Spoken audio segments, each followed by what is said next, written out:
यीशु प्रभु के नाम में हमारे सभी मसीह भाई बहनों को जय मसीह की। परमेश्वर का धन्यवाद है। वचन के माध्यम से परमेश्वर हमसे बात करना चाहते हैं। आज का वचन पाया जाता है यूहन्ना रचित सुसमाचार 8 अध्याय 2 पद से 11 पद तक आप घर में पढ़ सकते हैं। पापी स्त्री के विषय में है। उस समय पर जो लोग मूसा की व्यवस्था को तोड़ते थे उनका बहुत ही कठोरता के साथ न्याय किया जाता था। इस कहानी में धार्मिक नेता यानी शास्त्री और फरीसी यीशु मसीह की परीक्षा लेना चाहते थे। किसी भी प्रकार से यीशु मसीह को फंसाना चाहते थे कि यदि वो इस स्त्री को जो कि व्यभिचार में पकड़ी गई है प्रभु यीशु के पास वो लेकर आए हैं, यीशु प्रभु यदि उस स्त्री को दंड की आज्ञा देते हैं तो वो कह सकते थे कि यीशु जो कुछ परमेश्वर के प्रेम के बारे में कहता है उसका अनुकरण वो नहीं करता, और यदि वो ऐसा नहीं करता है तो वो ये कह सकते थे कि यीशु व्यवस्था का आदर नहीं करता। इस प्रकार से यीशु प्रभु को शास्त्री और फरीसी फंसाना चाहते थे। इसलिए उस स्त्री को जो व्यभिचार में पकड़ी गई थी उसके पास लेकर आते हैं। आज के वचन के द्वारा हम ये देखेंगे कि हमारा प्रभु कितना महान है। वो बड़े बड़े पापों को क्षमा कर देता है। हमारा परमेश्वर दयालु है। जिस प्रकार से मूसा की व्यवस्था में दंड की आज्ञा थी, हमारे प्रभु यीशु ने वो दंड की आज्ञा नहीं दी और उसे क्षमा कर दिया और कहा जा फिर से पाप मत करना। वचन में हम देखते हैं कि भोर को यीशु आराधनालय में गया जहां लोग एकत्रित हुए। यीशु के चारों ओर लोग उपदेश सुनने के लिए एकत्रित हुआ करते थे और यीशु मसीह उन्हें तमाम ज्ञान की बातें समझाया करते थे। स्वर्ग के राज की बातें बताया करते थे, सुसमाचार बताया करते थे, भले और बुरे का ज्ञान दिया करते थे, लोगों को चंगाई दिया करते थे। हमारे प्रभु इतना महान परमेश्वर है। तभी जब वो सुसमाचार सुना रहे थे, जब वो ज्ञान की बातें बता रहे थे, तो उस समय पर शास्त्री और फरीसी एक पापी स्त्री को लेकर आ जाते हैं और भीड़ में लाकर बीच में उसे खड़ा कर देते हैं और यीशु प्रभु से ये कहते हैं कि ये स्त्री पाप में यानी व्यभिचार करते हुए पकड़ी गई है।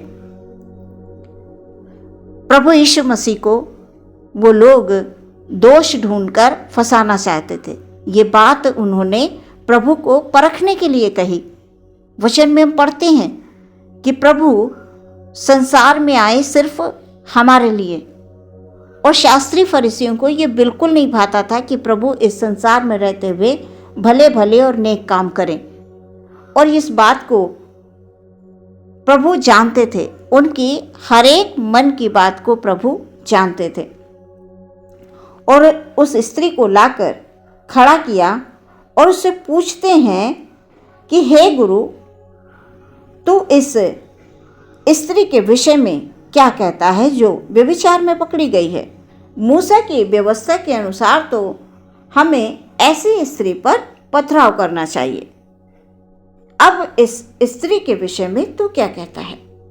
उन्होंने ये बात यीशु प्रभु को परखने के लिए कही, परंतु यीशु नीचे झुककर भूमि पर उंगली से कुछ लिखने लगे। अंत में यीशु मसीह ने ऊपर उनकी ओर देखकर कहा, क्या यहाँ पर कोई ऐसा व्यक्ति है जिसने कभी कोई पाप नहीं किया हो? वही इस स्त्री पर पहला पत्थर मारे। और फिर इस बात को कहकर वो फिर से भूमि पर झुककर लिखने लगे कि वो मनुष्य पहले पत्थर मारेगा जिसने कभी कोई पाप नहीं किया है। जब लोगों ने यीशु प्रभु की इस बात को सुना तो लोग एक एक करके यानी छोटे से बड़े तक इस बात को सुनकर कि जिसने कोई पाप नहीं किया है वो पहला पत्थर मारेगा, इस बात को सुनकर सारे लोग चले जाते हैं। एक एक करके वहां से जाने लगते हैं और सारे चले जाते हैं और स्त्री वहीं पर खड़ी रहती है। यीशु मसीह ने ये देखकर उस स्त्री से ये पूछा, हे नारी, वे कहाँ गए जो अभी तुझ पर दोष लगा रहे थे, जो ये कह रहे थे कि ये स्त्री व्यभिचार में पकड़ी गई है, मूसा की व्यवस्था के अनुसार तो पथराव होना चाहिए। वो सब जो ये कह रहे थे कहाँ चले गए? क्या तुझ पर किसी भी प्रकार की दंड की आज्ञा उन्होंने नहीं दी? यीशु मसीह उस स्त्री से पूछते हैं, हे नारी, वे कहाँ गए? क्या तुझे दंड देने के लिए कोई भी नहीं बचा? तेरे ऊपर दंड आज्ञा किसी ने नहीं दी। स्त्री कहती है, हे प्रभु, किसी ने नहीं। फिर यीशु ने कहा, मैं भी तुझ पर दंड की आज्ञा नहीं देता, जा फिर से पाप मत करना। हमारा प्रभु कितना महान है। यीशु प्रभु ने कहा कि मैं भी तुझ पर दंड की आज्ञा नहीं देता, जा फिर से पाप मत करना। प्रियो, हमारा प्रभु दयालु प्रभु है। वो इस संसार में हम सबको बचाने आया, हमारे पापों को क्षमा करने आया। क्यों ना हम परमेश्वर के प्रेम में बने रहें, परमेश्वर के जैसा स्वभाव रखें, जैसा यीशु प्रभु हमें स्वभाव में बनाना चाहते हैं। वो हमें नम्र बनाना चाहते हैं, दीन बनाना चाहते हैं, एक दूसरे के अपराधों को क्षमा करना चाहते हैं। प्रभु कहते हैं कि जैसे मैंने तुम्हारे अपराधों को क्षमा किया है, तुम भी एक दूसरे के अपराधों को क्षमा करो। प्रिय, हम मनुष्य हैं, हमसे जाने जाने में कहीं ना कहीं गलती ज़रूर होती है। हम ऐसा बिल्कुल नहीं कह सकते कि हमसे गलती नहीं होती। हम गलती नहीं करते हैं, हम ऐसा नहीं करते हैं, हम ऐसा बोल ही नहीं सकते, क्योंकि हम मनुष्य हैं। हमें पता ही नहीं होता है, हमसे गलतियां हो जाती हैं। इसलिए प्रियो, अवश्य परमेश्वर के वचनों में बने रहें, प्रभु यीशु मसीह में हमेशा धन्यवाद देते रहें। प्रभु चाहता है कि हम सब एक दूसरे का आदर करें, एक दूसरे का सम्मान करें। प्रियो, हमारा यीशु कितना दयावान है, वो सबके पापों को क्षमा करने वाला है। हमारे यीशु प्रभु ने कभी किसी की भी बेइज्जती नहीं की। वो हमेशा हम सबको आदर देते हैं, हम सबको सम्मान देते हैं। लेकिन हम मनुष्य हैं कि हम उनके प्रेम को समझ नहीं पाते। वो हमें ऊंचाइयों पर ले जाना चाहते हैं, वो हमें इस संसार में एक उच्च स्थान देना चाहते हैं।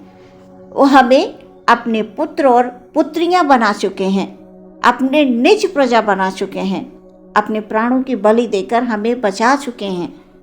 अब हम बार बार इन बातों को क्यों रिपीट करते हैं कि प्रभु जी आप हमको बचा लीजिए, आप हमको बचा लीजिए। प्रभु बचा चुके हैं। अब परमेश्वर ने आपको अपने वचन दे दिए हैं। परमेश्वर के वचनों को आप ग्रहण करें। नित्य प्रतिदिन परमेश्वर को धन्यवाद के बलिदान आप अवश्य चढ़ाएं। आपका परमेश्वर हमेशा आपके साथ है। आमीन।